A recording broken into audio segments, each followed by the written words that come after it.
people were talking about Manchester City and Tottenham.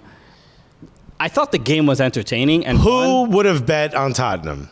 Nobody would have bet on Tottenham. But you know, City's not going to win every single game. We can accept that. We understand that. They have just won this one. It would have made things so much easier. But I think that the main storyline or the main plot point to take out of it is not that Tottenham won, but that Tottenham winning allowed for a title race to actually occur.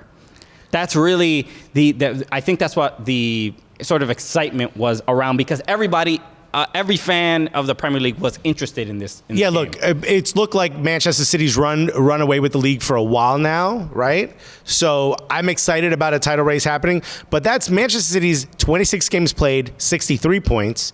Liverpool's 25 games played, 57 points. That's 6-point difference. So I won't believe there's a title race until Liverpool wins that match. If Liverpool wins that match that catches up with the games played with Manchester City and they're 3 points away, then I will believe that there is a title race. But also, here's the other thing that can happen.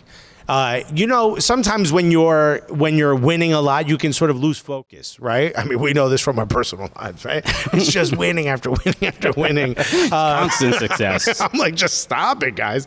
But sometimes when you lose, it allows you to refocus. And allows you to be like, okay, maybe we're not perfect. And maybe we can sort of start to look at doing all the little things correctly. And that might be what happens with City. City may not just fall apart now. This may be a chance to sort of correct those little mistakes that could have gotten in the way of a title race. Correct those little mistakes from City.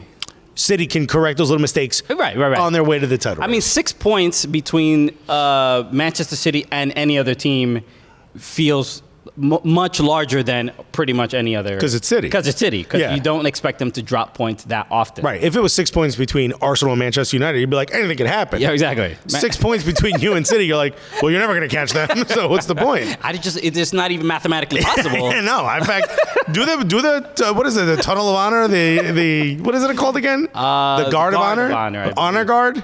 Isn't that the girls? Honor roll. Isn't that the girls with the flags? Honor Guard are the girls with the flags. By the way, maybe it's not girls. I don't know. I didn't go to a high school like this. We didn't have that. But isn't that the cheerleaders that aren't leading the cheers, they're just doing the flags? I'm gonna refer to the chat here because I'm not I don't know anything about cheerleading. You don't know? Outside of Bring It On, I don't know much. I mean, that's my point of reference. I mean, it was a great documentary, but I don't know much about it. Can you believe they went on to become actors? But no, I do think what does an honor guard do? The primary purpose of an honor guard is to provide funeral homes for fallen comrades. That's not at all what I'm talking about. Shit got grim, bro. Chill, Russia. Damn, bro. You gonna give the audience PTSD, dog? What are you doing? I don't know what I was just trying to talk about soccer. Football. Balompié. And the soldiers showed up? Is that Alexis on the toilet? Bro, where? Yeah, they could have lost the week after Spurs. Thank you, Sam. Joe Whitlock said, crazy how everyone says the title race is over until one team loses one match and then it's back on. Yeah, I know. And we're partly to blame for that because we need suspense every week if we're going to make money. So, yeah, the color guard, what was I thinking? Color guard, yeah. Thank you, Joe Whitlock. And also Paulo Nelson. Bro, where would we be without y'all? So it's a guard of honor. It's a guard of honor, yes. We figured it out. Also kind of sounds like a British deodorant, doesn't it? Just a very royal scent, right? This is the state-sponsored deodorant. Also, it doesn't work as well. You gotta show some concern and worry. The Queen is currently going through it right now. She got the Vide, bro. She got the Vide. What's that? Sounds like some. Isn't there something like some cooking reference that's Vide, something like that? Sous vide. Sous vide. Yes. Wait, what's that? Isn't that something? Yes. What is it? It's when you get a pot of water and you bring it to a certain temperature, and then you dry vac an item and you put it in that, and you very slowly bring it to that temperature. Right. So it's very good for a reverse sear on a steak. That's what the Queen of England has. Yeah, I thought you were gonna say. I wonder how she got it. I wonder if it was sexually transmitted. Well, I mean, look, we're just asking the question. I don't know. We're not. Nobody's casting any. Look, if she's paying by the hour and she wants you to spit in her mouth, do it, bro. I don't care if it's the queen. This is how we connect to our British audience because this is what they. I got, by the way, right now, if anyone from Futbol is watching, they're like, see, this is what we stopped them from doing for 2 years. Okay, we had to handcuff them a little bit because there's too much freedom. So Dutch weed. I don't even know what that means, Paolo. What are we on, bro? So, oh my God. So yeah, the I want you to know pizza is in the room. You want to walk behind it? You want to just walk it through? Yes, bro. So give this is Sam. He runs this place. Oh, Sam, NYC. Look There, at the this. pizza. It's all on brand, bro. Lando is guarding la pizza, bro. So but this result, I mean, everybody was really talking about. I think the frustration here is how excited everyone was about this result. This is how bad, and I saw this. What you mean? Because like Tottenham looks like heroes? Well, this is the thing. This is how frustrating the Premier League can be, especially with Manchester City, with a Pep Guardiola team. I saw this from Tom Rennie from SiriusXM FC. Shouts to him. He does a great show. What was it? Weekend Tackle? We don't need to give him a commercial. Yeah. Great show. You know what? We'll put it on the Patreon. Join our Patreon. We'll tell you what show it is. But he put out a tweet saying that with Manchester City being so successful, the Premier League is now boring.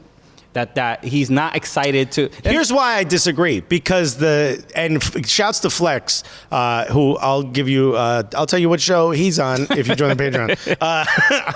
Shouts to Flex because he said this. He said the race for top four is full of shit. The teams are so bad that anything can happen, and that's more exciting than two teams going for the top. Right. Because here's the thing, Manchester City. Who cares if they win the league? It's Champions League for them. They need to win Champions League, or people are going to look at Pep Guardiola as a loser, a failure. I mean, I wouldn't go that far, but it's definitely Pep Guardiola. Damn, bro. Right. Roasted him, bro. He might have to quit after that. Yo, bro, there's a shake my head happening. Are we going to get flagged on YouTube for bullying and abuse? Because Alexis is really, we didn't discuss this beforehand. And look, I'm going to let our audience know that I will make sure I will vet all of his comments. I do not stand by those statements, okay? When I said someone spit in the Queen's mouth during sex, he had nothing to say about it. But because of this, all of a sudden... Sometimes this has gone too far. Sometimes people really just take it to a place it doesn't need to go to. Guardiola, bro. Ella. What was I gonna say?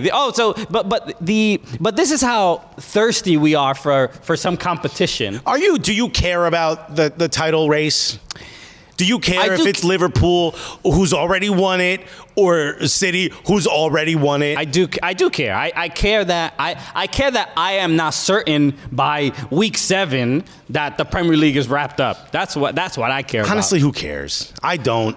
I think you're saying that because you're an Everton fan. You got none to look forward to. What are you talking about? Yeah, even a relegation race? You don't want Arsenal in that conversation to win, possibly? Don't say, you can't say that. Don't say you don't care. If it was Arsenal, I think more people would care because Arsenal hasn't won it in so long.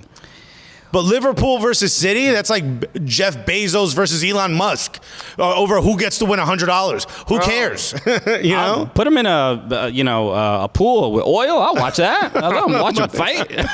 Buddy, here's and a shark.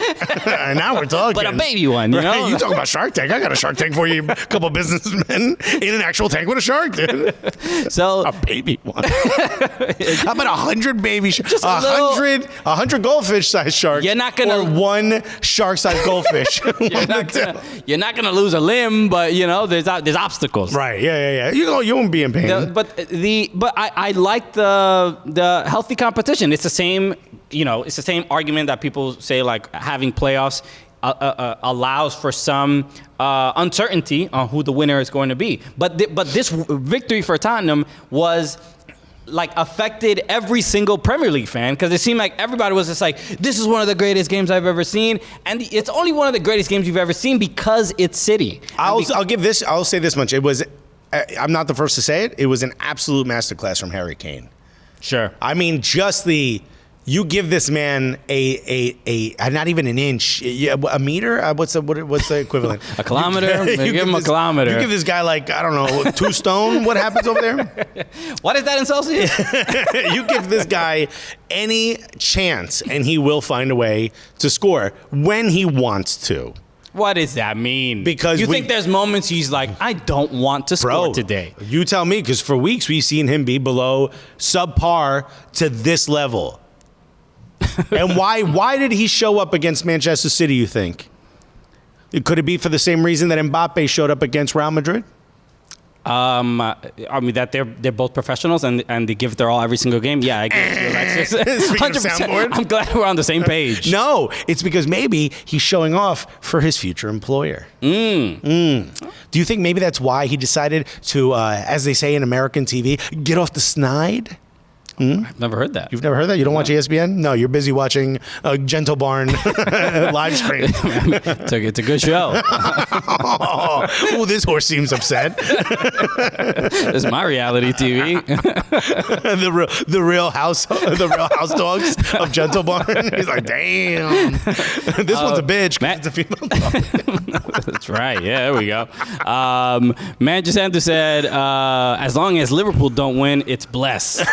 Yeah, that's right. Well, Manchester United fans obviously don't want Liverpool to win. I can't believe you skipped the most important comment. I didn't skip it. I was going to address it, but okay. Go. What do you say? It.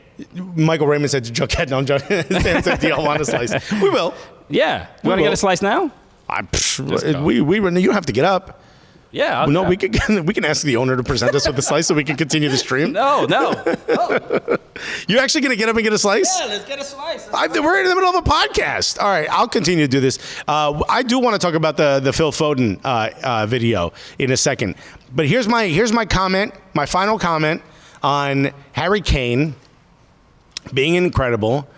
I think he was simply doing it because it was Manchester City. And as we know, there were overtures from Manchester City on signing him, trying to get him for $100 million, right? Or 100 million pounds, which is about $130 million, something like that. And I think it was a chance for him to show, here's what you're missing. Someone like me. And that's exactly what Manchester City is missing. Excuse me, someone who could put the ball in the back of the net.